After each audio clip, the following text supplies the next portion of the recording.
Está creando eso que se llama nuevo orden mundial, aunque fuera de las teorías conspirativas es muy sencillo definirlo. El nuevo orden mundial no es otra cosa que la implantación de un poder supranacional, basándose precisamente en esas organizaciones supranacionales que están creadas desde el fin de la Segunda Guerra Mundial, en concreto a raíz de los pactos de Bretton Woods, año 44. Tenemos la Unión Europea, Fondo Monetario Internacional, Banco Mundial, la ONU misma y todas sus subdivisiones. Y lo que está claro que busca es implantar una nueva humanidad, un único mundo, con un único gobierno, con una única religión, un único sistema económico. Pero para eso tenemos que eliminar el ser humano anterior. Por eso esos pilares que son los fundamentales: relativismo moral, laicismo, ideología de género, entre otros tantos. Podemos añadir aborto, ahora viene la eutanasia, con el objetivo de desprogramar al ser humano que existía antes, implantar un nuevo código de valores y poder empezar a implantar el transhumanismo, que es al que vamos. Vamos en lo que llaman también la cuarta revolución industrial, que es la implantación de un sistema robótico basado en inteligencia artificial que controle todo aquello que antes era de alguna manera esporádico en el ser humano. Para eso necesitamos, como les decía, formatear, eliminar la antigua civilización, en este caso la civilización cristiana, los valores cristianos, e implantar una nueva serie de valores que permita a las nuevas juventudes que entren perfectamente en esa nueva realidad. Para esto es lo que llaman, entre otras cosas, la Agenda Global 2030 o la Agenda del siglo XXI. Las Naciones Unidas han promovido la Agenda 2030 y esta debe de mantenerse como la guía central. Lo sorprendente y lo llamativo es que está todo perfectamente entrelazado y todo perfectamente conectado, porque si tocamos todos los puntos, la salud, la educación, la ciencia, todo eso les va a permitir guiar, digamos, todo de forma paralela, todo hacia un mismo punto. Aunque en la realidad, obviamente, sabemos que hay gobiernos nacionales, en la práctica, gran parte de estos gobiernos nacionales para nada están trabajando para el bien de sus naciones, sino que trabajan precisamente para los intereses de estos globalistas. Lo hemos visto con el gobierno de Sánchez, lo estamos viendo en otros países, por ejemplo, también en Iberoamérica. El mundo al que vamos es fruto de una ingeniería social perfectamente planificada y perfectamente implantada. La implantación primero es ideológica.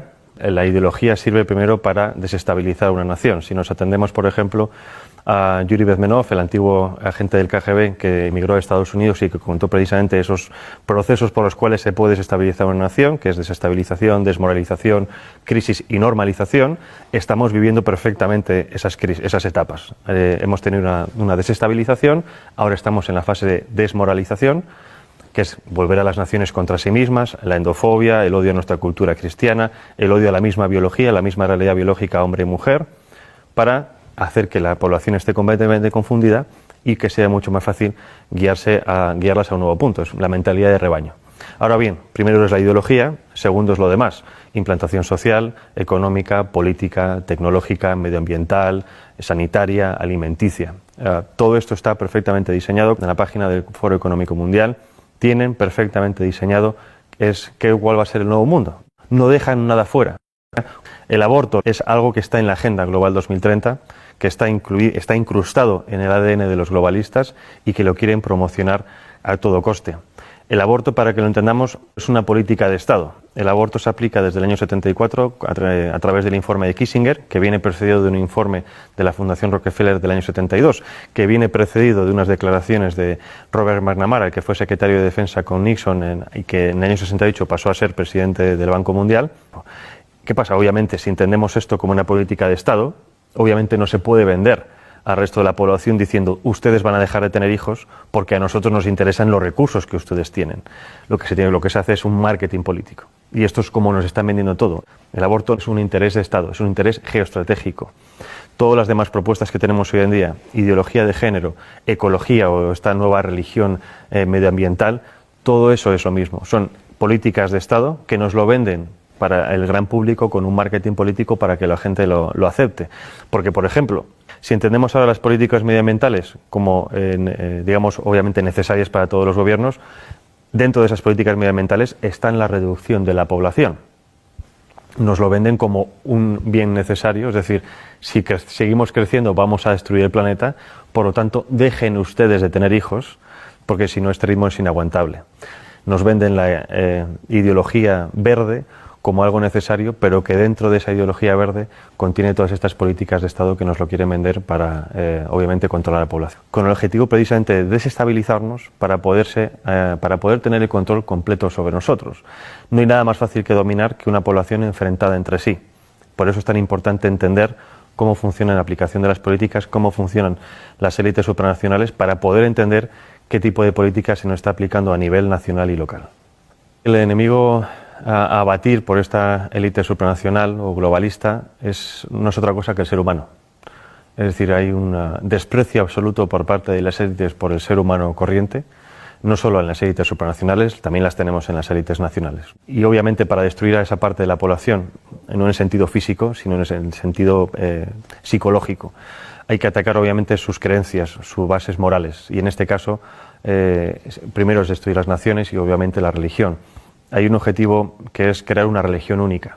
Es decir, las religiones tradicionales son un escollo para ese nuevo orden mundial, para la consecución de ese poder político.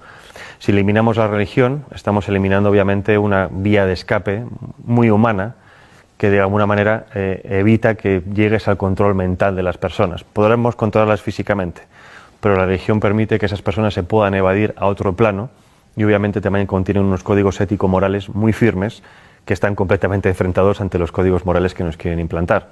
En este caso, la religión católica o la Iglesia católica es el enemigo a batir desde hace siglos. Ya no solo hablo de la masonería, sino de muchísimas personas. Es decir, es necesario hacer caer esa civilización cristiana para poder implantar una nueva civilización. El objetivo en general cuando hablo de la humanidad es el control absoluto de la población, pero no solo hablo de control, digamos, policial, sino control de lo que se consume, de lo que se piensa, de lo que se educa, de lo que se ve. Más o menos yo creo que todo el mundo tiene en la cabeza esta realidad porque es un poco lo que estamos viendo. Nos censuran las redes sociales, nos censuran medios de comunicación, censuran incluso en los mismos colegios y esto no es otra cosa que poner barreras. Entonces necesitan acabar con todo eso para poder tener el control. Obviamente cuando hablo de Soros como uno de los principales promotores de este nuevo orden mundial, lo dejo muy claro, uno de los principales, o digamos una de las caras visibles. Yo creo que si conocemos a Soros tanto, es porque a Soros se le permite mostrarse. ¿Con esto qué quiero decir? Con esto digo que los verdaderamente poderosos están en la sombra. Ahora bien, si Soros, digamos que trabaja en el lado social, quiero decir la sociedad civil, es decir, es un experto en modificación de conciencias. Para eso trabaja en la ventana de Overton.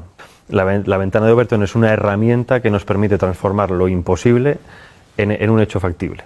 Y hay varias fases. Obviamente primero viene la propaganda, la ideología.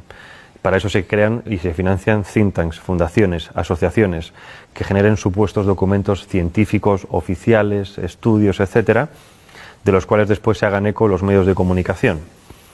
Esos medios de comunicación llegan a las masas. Las masas, a base de repetición de estos estudios, estos conceptos, estas ideologías, acaban, si no aceptando como propias esas ideologías o pensamientos, sí aceptándolos diciendo que es algo como ya existe y lo ven por todas partes, es algo que hay que aceptar. Una vez llegamos a esa tercera fase, viene la cuarta fase, que es la de los políticos. Los políticos, obviamente, con el interés partidista de continuar en el poder, se hacen supuesto eco de esas reclamaciones supuestamente sociales y, obviamente, después el quinto, que es la transformación en leyes, la legislación. Entonces, esos 5 pasos es lo que se ha seguido con muchísimas cosas. Tenemos el aborto, tenemos el matrimonio homosexual, ahora tenemos ya ha empezado la eutanasia y el siguiente paso es la pedofilia. Y esto es pura matemática, es ciencia política y siempre funciona. Entonces, si nos atenemos a que esto sirve para aplicar ciertas cosas, ¿qué es lo que ha hecho Soros a nivel social? Lo mismo. Ha financiado ONGs, asociaciones, fundaciones, ha financiado medios de comunicación, ha financiado a políticos e incluso ha financiado a instituciones como por ejemplo puede ser la Unión Europea o el European Council on Foreign Relations, que es la versión europea del CFR norteamericano, que es el principal lobby de la política exterior norteamericana, en este caso en Europa. Entonces, si tienes los 5 pasos o los 4 pasos de los 5 en tu mano, es mucho más fácil modificar la realidad de los ciudadanos precisamente porque toca todos esos palos. Si nos vamos a instituciones supranacionales, ¿cuál es el papel de la ONU, de la UE? Es muy parecido. Bueno, el Banco Mundial obviamente es la gestión económica mundial, lo mismo parecido del Fondo Monetario Internacional a la hora de préstamos. El control económico y los préstamos sirven para el chantaje económico de las naciones. Hay muchísimas naciones africanas que se han quejado precisamente del chantaje económico, de dinero supuestamente de ayudas al desarrollo, siempre dependiendo de cuestiones como, por ejemplo, la implantación del aborto, la implantación de la ideología de género, de educación sexual temprana para los niños, etcétera, etcétera. La OMS ha sido fundamental para la implantación de la idea de que existe una pandemia mundial, y si no hubiera sido por la OMS, en este caso por Tedros Adhanom, no se hubiera creado o no se hubiera llamado un confinamiento mundial.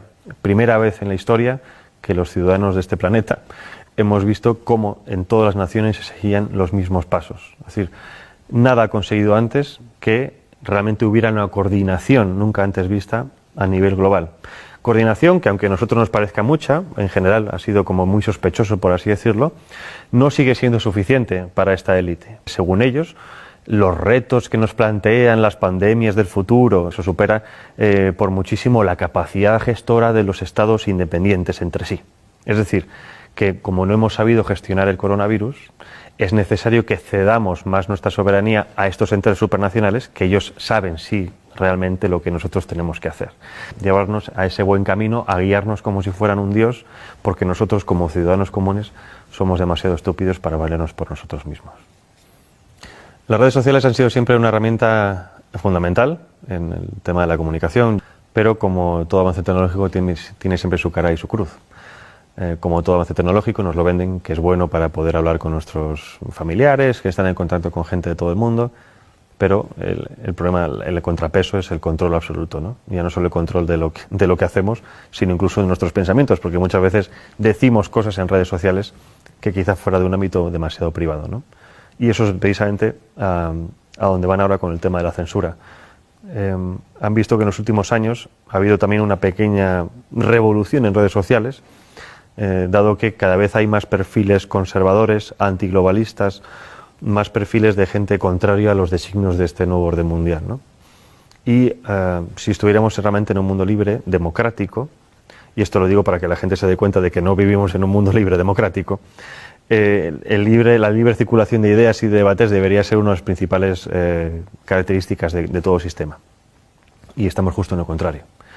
Y no justo en lo contrario porque de facto no se puede hablar, porque antes sí se podía hablar de muchas cosas. El problema es que los que son realmente poderosos, los que controlan las cosas, se han dado cuenta de que si dejamos que libremente ciertas ideas circulen, no las suyas, en cuanto a debate, esas ideas ganan o se han demostrado que tienen más peso que otras. Es decir, por ejemplo, con el tema del aborto, ya no hay argumentos científicos